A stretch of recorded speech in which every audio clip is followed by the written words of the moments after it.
ciberespacio se ha vuelto, con el pasar de los años, el nuevo terreno para las contiendas armadas, entendiendo a estas armas y a sus usuarios, tal y como su escenario, es decir, digitales. El mundo está cada vez más digitalizado, lo cual es una tendencia absolutamente normal, si concebimos a la evolución humana desde un punto de vista antropológico, ya que al entender el fundamento del Homo sapiens sapiens, al entender nuestras raíces y el entorno a ellas, podremos comprender el por qué se caen las hojas del árbol. Es decir, entender el por qué se desarrollan guerras en la vida real, y cada vez más, guerras en la vida virtual o ciberespacio. El hombre desde que ha tenido uso de razón, ha sido un animal evolucionado, pero aunque sea evolucionado, mientras existan amenazas de cualquier índole, las guerras continuarán, y cada vez más en el ciberespacio, y en inversa proporción con las guerras en el mundo físico, es decir, en el real. Las amenazas siempre han sido las mechas encendidas para que explote una, o varias, guerras. Hoy en día, una, o varias, ciberguerras. Cuantas más amenazas existan, aumentan las probabilidades de que las personas, infraestructuras edilicias e infraestructuras informáticas, y a todos los niveles, desde una simple red LAN local Area Network hogareña, hasta la propia Internet One Wide Area Network y sus innumerables sitios web de toda índole, sean objeto de ataques físicos y de ciberataques, cada uno de los dos tipos precedentes, munidos con sus diversas variantes. Por lo tanto, para mitigar dichas amenazas, existen las diferentes metodologías de protección, tanto para las amenazas personales como a las del ciberespacio. Y este trabajo está especialmente pensado para dar a conocer los diferentes tipos de amenazas, los lugares digitales en donde se desarrollan guerras digitales y la manera de contrarrestarlas, por medio de las variadas contramedidas que existen a disposición, tanto de neófitos como de profesionales en este tema. Diferentes variantes de guerras en el ciberespacio. Ciberguerra. La ciberguerra es un evento bélico totalmente digital, y que se lleva a cabo en las redes informáticas, tanto LAN como WAN, y los escenarios trascienden las fronteras de todo tipo, salvo que una determinada región tenga su propio Internet y sus propios servicios y páginas, por lo que dicha región estará cerrada al resto del mundo, y un ejemplo de ello es China. China ha desarrollado sus propios buscadores, redes sociales, sistemas CMS Content Management Systems, y cualquier otro tipo de servicio, público y barra o privado que nos imaginemos, y que muchos de ellos son accesibles también, desde fuera de China, aunque desde dentro de China, no sea posible acceder a múltiples, sino todos, los servicios del resto del planeta. De todos modos, esto no evita que se desarrollen ciberguerras dentro de la soberanía territorial y digital de China, y barra o ciberguerras, y siguiendo con el ejemplo de China, entre algunas personas u organizaciones maliciosas desde fuera de China. Metodologías armas digitales que se utilizan en las ciberguerras. El contexto que encierra todas las armas digitales, tanto para la defensa como para el ataque, son las computadoras personales, en sus diversas variantes de escritorio y barra o servidores, las cuales son potenciales contenedores de variopintas armas bélicas digitales, es decir, programas informáticos y numerosas técnicas a nivel de intérprete de comandos destinados a ambos fines bélicos nombrados al comienzo de este párrafo. Armas digitales más utilizadas para los ciberataques.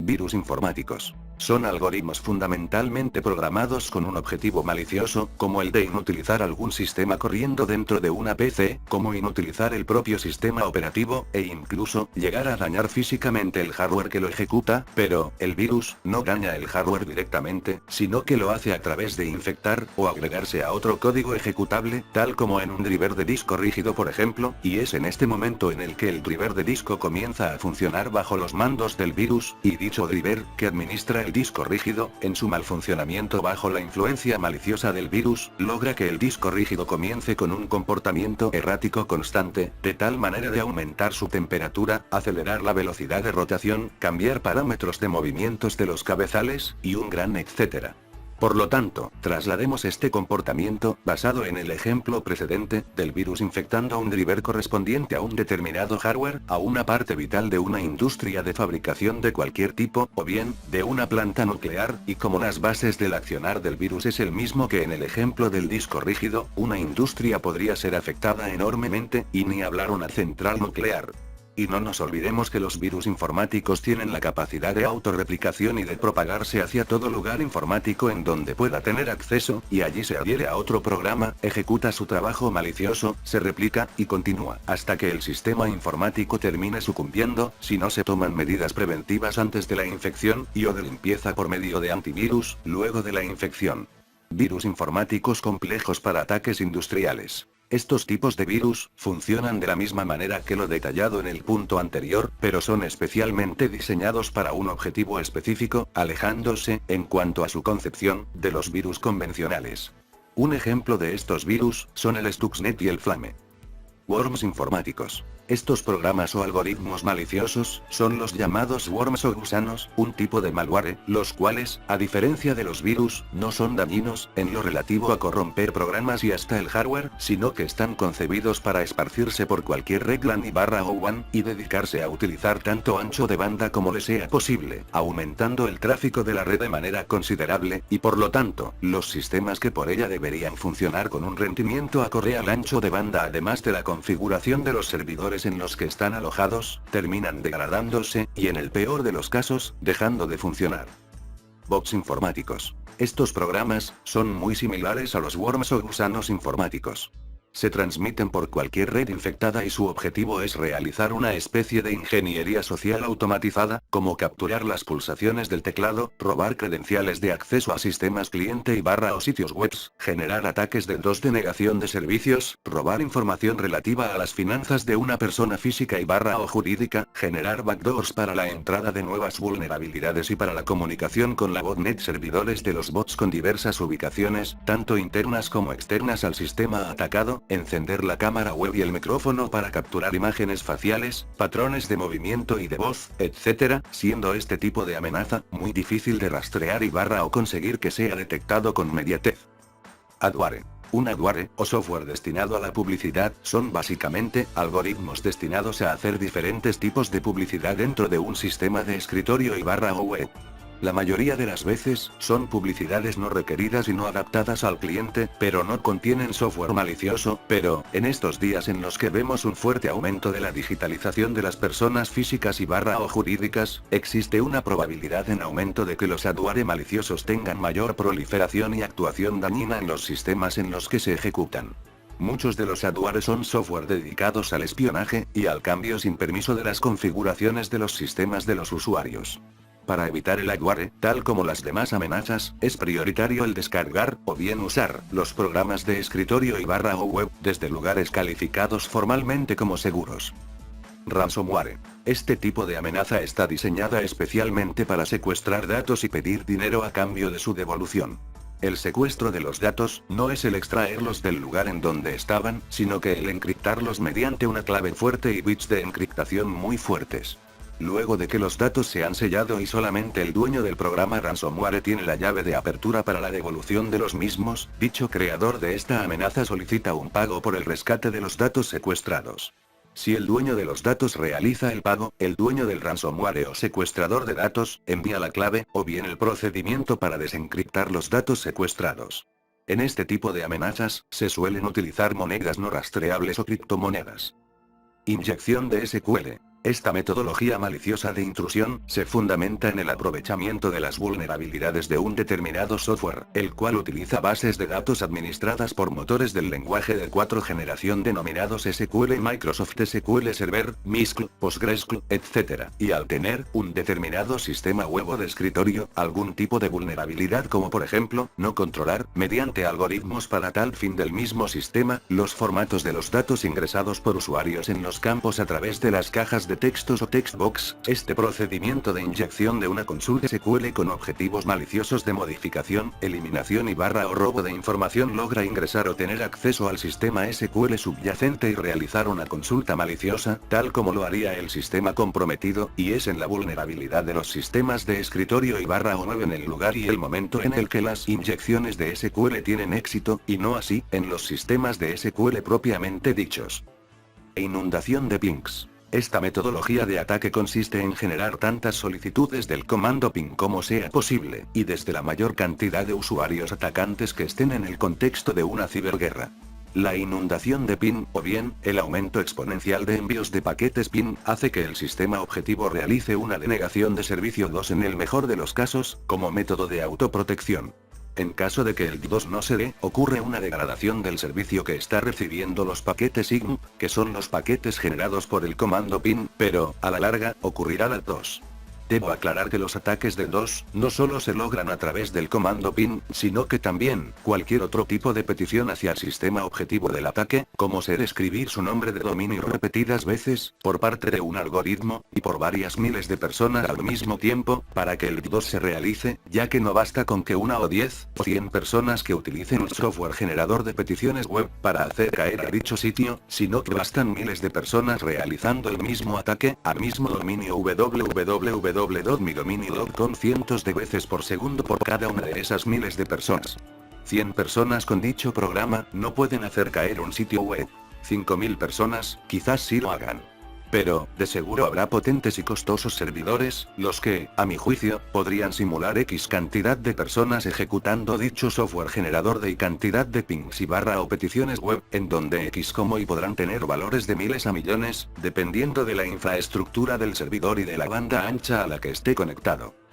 Meta-algoritmos maliciosos, en imágenes GIF y presentaciones autoejecutables. Otro tipo de amenaza es el envío de imágenes GIF, imágenes animadas, presentaciones autoejecutables y barra o vídeos que poseen metadatos, es decir, que poseen algo más que los datos propios de la imagen, presentación o vídeo. Dichos metadatos pueden ser porciones de algún algoritmo con propósitos maliciosos, y llegado el momento en el que los motores de ejecución de las imágenes GIF, o de una presentación autoejecutable PowerPoint PPS, por dar un solo ejemplo, o bien, de los códecs de vídeo, se ponen en funcionamiento, esas porciones de código malintencionados, se ejecutan y podrían realizar variados trabajos ocultos si no son detectados por el antivirus del dispositivo en donde se ejecutan con intenciones de diversa índole. Siempre, en todos los casos, es la de vulnerar y la de violentar el objetivo, y aprovecharse de lo que en el dispositivo objetivo PC, smartphones, servidores, etc., sea de gran interés para los atacantes, como para los atacados.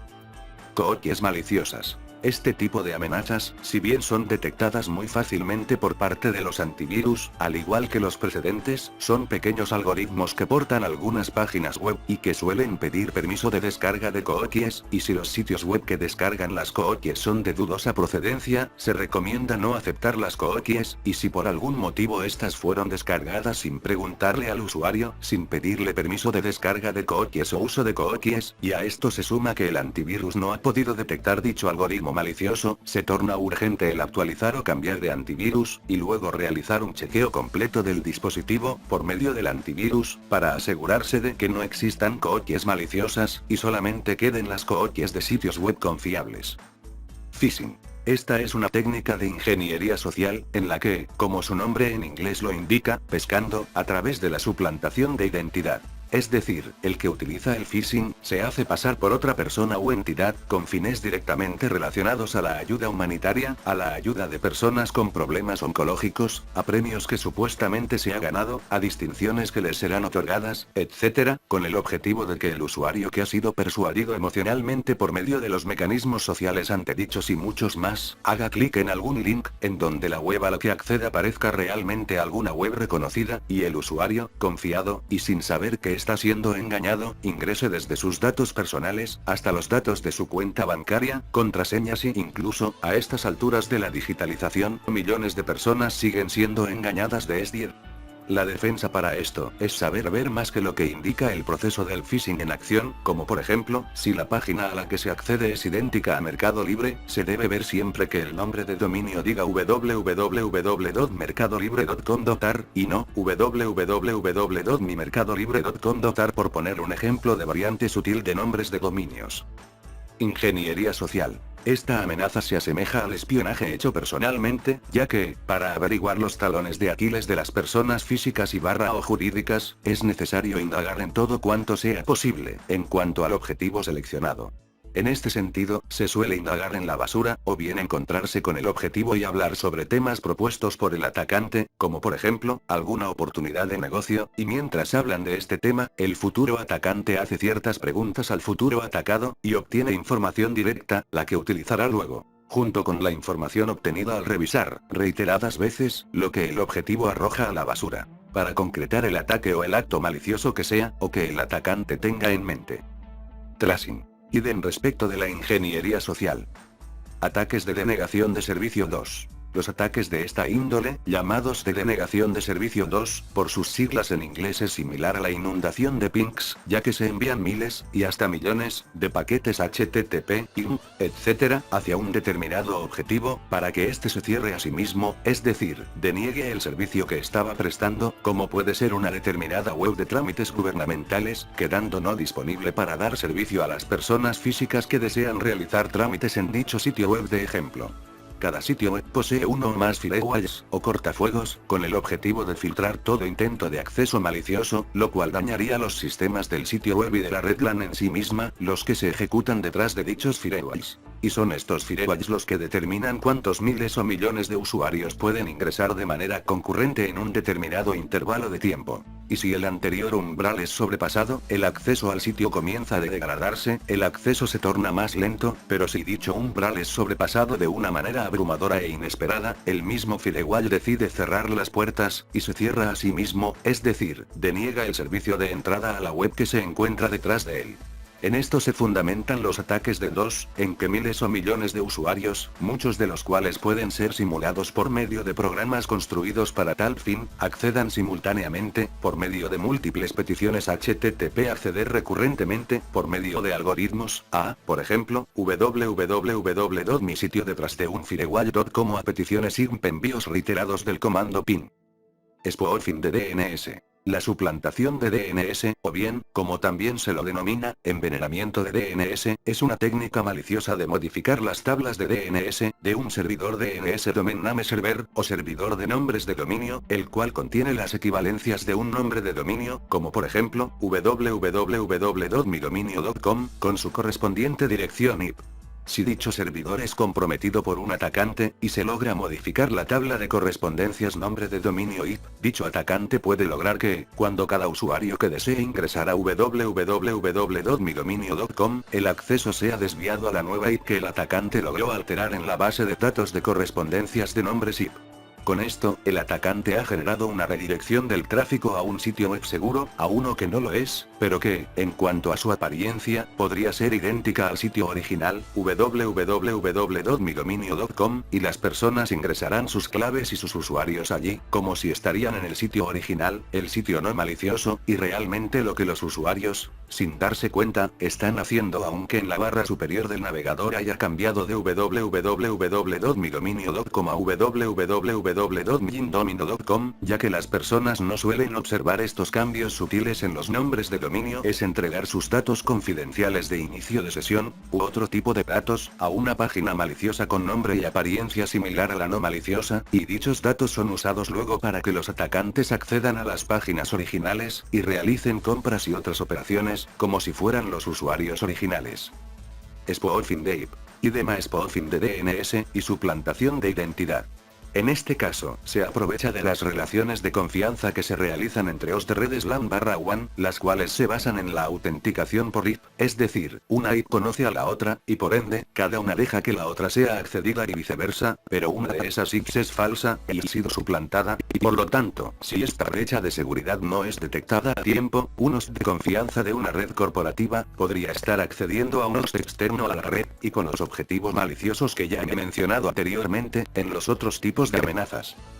Sembrado de pendrives. Esta técnica es la que va a terminar con el uso de los pendrives y con los conectores USB en poco tiempo, ya que este tipo de amenaza o ataque consiste en esparcir varios pendrives alrededor del lugar al que un atacante necesite tener acceso, y para ello se esparcen varios pendrives cercanos al lugar que va a ser vulnerado digitalmente, con el objetivo de que empleados de dicho lugar los encuentren, y los utilicen, tanto en sus casas, como en la propia oficina o lugar de trabajo, el cual es el objetivo final de los atacantes. Cuando un pendrive sembrado es introducido en una ranura USB, el sistema operativo accede a él para detectarlo, y montarlo, es decir, transformarlo en una unidad de disco extraíble. Y es en este punto, cuando el programa que está guardado en el pendrive, junto con un sector de arranque automático, entra en acción, se ejecuta, y comúnmente abre una puerta de acceso digital hacia el exterior de la LAN de dicha empresa, para que un atacante ingrese a dicha LAN, de forma remota, a través de la PC en donde está conectado el pendrive. Mientras el pendrive esté conectado y el antivirus no haya detectado dicha vulnerabilidad, el atacante remoto podrá hacer y deshacer dentro de la red objetivo, y realizar múltiples ejecuciones maliciosas que tenga en mente. Para solucionar o prevenir este tipo de vulneraciones, es menester que todo pendrive sea formateado en una notebook o PC que no estén conectadas a internet, y por lo tanto, el atacante no podrá tomar control remoto, y la persona que encontró el pendrive se asegurará de que no será el portador sano de una vulnerabilidad para la red en donde se desarrolla su trabajo. Ciberdefensa. En cuanto a la organización de la ciberdefensa, las No Computer Network Operations se subdividen en tres. CND. Computer Network Defense, que incluye las acciones para proteger, monitorizar, analizar, detectar, reaccionar y recuperarse frente a los ataques, intrusiones, perturbaciones u otras acciones no autorizadas que podrían comprometer la información y los sistemas que la manejan. CNE. Computer Network Exploitation, que incluye las acciones de recolección de información para inteligencia acerca de sistemas de información enemigos, así como su explotación. CNA. Computer Network Attack, que incluye las acciones tomadas para perturbar, denegar, degradar o destruir información que circula por los sistemas enemigos.